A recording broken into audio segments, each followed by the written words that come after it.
I will never forget this night. I feel like this is where the Lord placed his hand on me and I started heading in a different direction, spiritually speaking.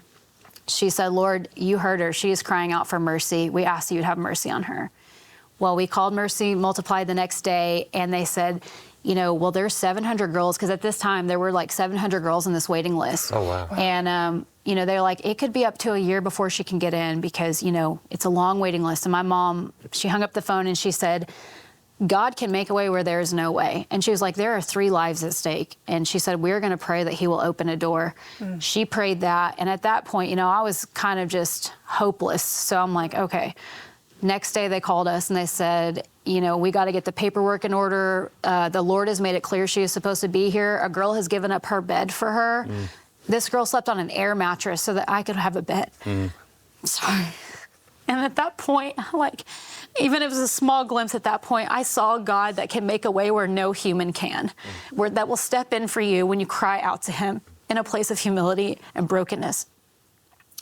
Went to Mercy Multiplied, and that ministry single-handedly changed my life because they spoke on identity in Christ, who you are, who God made you to be. And I heard these truths and they started replacing these lies I had been bound by for years. And so that I think I've stayed there for 7 months.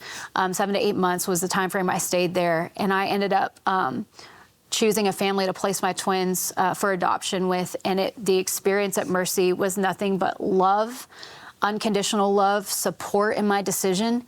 And I felt like the entire time I was going through this adoption process, I was being carried by the arms of love himself through those that minister at Mercy Multiplied and their staff. And I got to be with the family at the hospital when I placed my twins for adoption.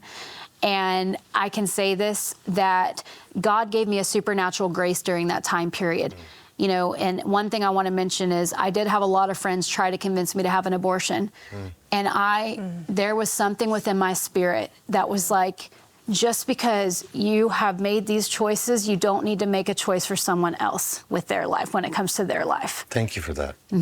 I was adopted at birth. Yes, so was I, yes. So I appreciate mothers in difficult positions giving children like us a chance at life. Yes, yes. And you know, to anyone out there listening that may be pregnant or maybe considering going to Mercy Multiplied, like, it is not easy being a woman and being pregnant without the father, going to sonograms. It isn't easy, but I can tell you from someone that walked through that season of life and came out on the other side, God breaks the shame off of that.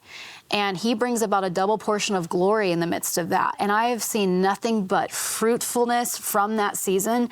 And I got to see another family experience 2 amazing lives that they're now getting to be the parents of and watching them grow and being nurtured. And so